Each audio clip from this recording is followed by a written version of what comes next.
Welcome to another edition of Real Estate Investor Talk. My name is Neil Peterson, founder of Really Media and publishers of Real Estate Investor magazine. In this month's edition of Real Estate Investor, this is the October edition, we have got George Ross, who is our Master Investor of the Month.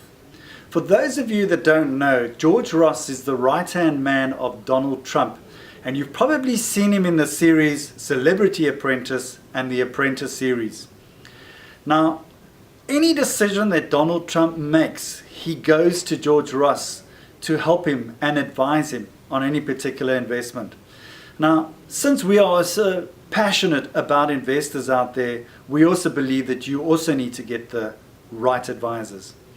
So if you read the article, you can probably get some great insight as to how George became a great success. And of course, being almost a billionaire, in dollar terms, makes him a massive player in the market, and he really does it by his results. I interviewed George telephonically recently, and unfortunately I could not get a video interview, but I was lucky enough to get an interview through Scott Peckin that met up with George when he was up in Johannesburg recently, and we've got some footage of that. So let's have a look at the interview that Scott had with George. Well, I don't know. I was the #1 advisor for 40 years. I've been, he may have other people that do more or what have you, but I've certainly been up there in the top echelon. Oh, fantastic. Well, I was very privileged to share a game of golf with you on Thursday. Now, if you saw my golf, you were not privileged. But no, you gave me some fantastic insights while we were on the golf cart, and I really wanted to share that with our investors. And one of the things that you said to me that I think is so important is the importance of partners. In terms of when you're actually dealing with people, you mentioned this morning, in terms of when you're investing internationally, Donald Trump always deals with a local partner. How important are partners when you're doing real estate deals? They're very important. Because that's if they're not the same as you.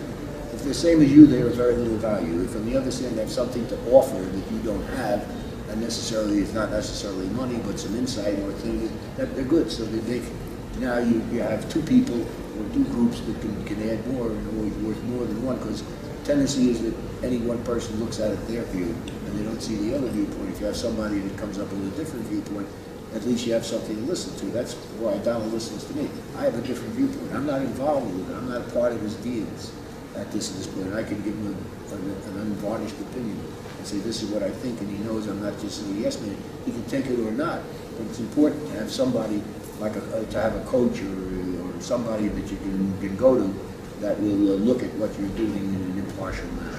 But if that's your partner, fine. But with regards to international investment, you said this morning that it's vital to have someone on the ground, otherwise you're pretty much destined for failure. You're not. If you're investing internationally. I didn't say pretty much, I said destined.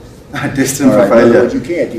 The economies are different, the customs are different, the people are different, and you can't possibly understand what's going on in a different culture if you're not there on a regular basis. The ones that are there on a regular basis, if you trust them and you partner with them, you're going to be all right.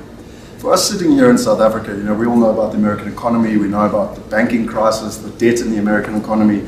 How sustainable is the American property recovery in terms of where it's going with regards to the banks and everything else that's happening in America? It's getting much better and will only improve. The banks are sitting on a pile of money, and now they're going to have to figure out where they're going to put it.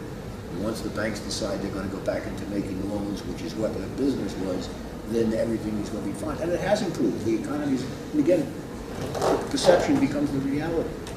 People think it's better, so they'll spend more money. They tell people need housing, they say now's the time to buy. So everything is on the upside, in spite of the fact that you got all the debt and everything else. And that will ultimately will get resolved.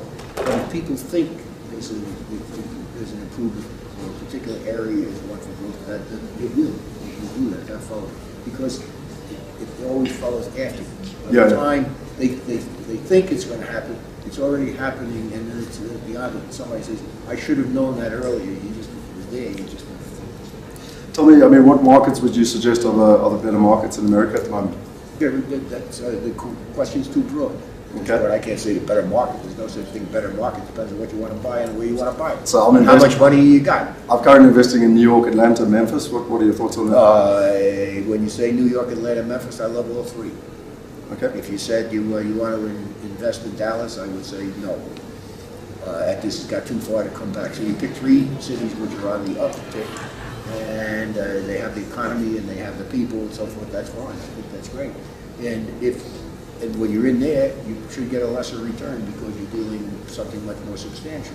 If you want to go basically to Albuquerque or somewhere else out there where they have severe, you want to go to Las Vegas, it's got big problems. Also, at that point, you've got to get a better return, and then I would say, well, it's up to you. If you've got the stomach for it, go do it. Lastly, George, we've got a challenge in our country. Our rand has lost 21% since the 1st of January. What are your thoughts for investors with regards to investing, locally, and the fact that their wealth is being eroded so quickly, in terms of what's happening with our rand fluctuations? Yeah, but the economy, as far as dollars are concerned, it's always going to change. And it changed drastically. Yes, it'll settle out. But now you should be attracting many foreign dollars because the rand is way down. So now the dollar goes further. If the dollar goes further at that point, and you got a good economy that's on its way up, it looks like it's way up, but people that are certainly improving their stature, improving the economy, that's the time investors would go in. And the one, because everybody thinks that's the time to get out. So the smart ones and the intelligent ones that take the risk say, that's where I want to be because it's happening. It'll level out. And over a period of time, the fact that it went down, and they look and say, I've lost, well, you haven't lost anything.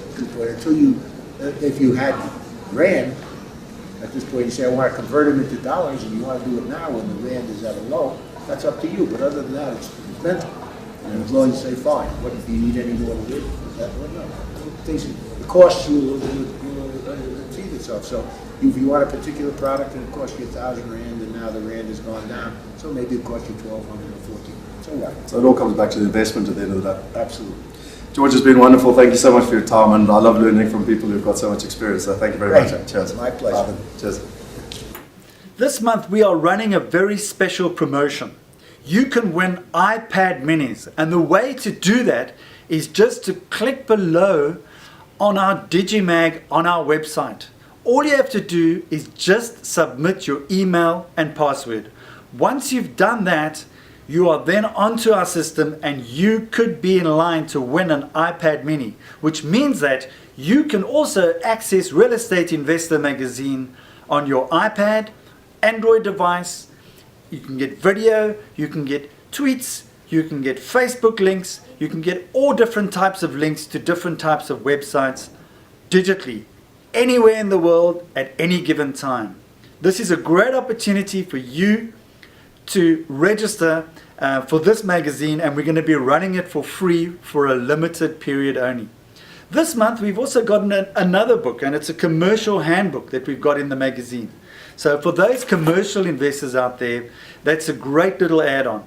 So without further ado, I'd like to encourage you to click below and to take part in our iPad mini competition right now to receive your Real Estate Investor magazine for a limited period only for free. So click now.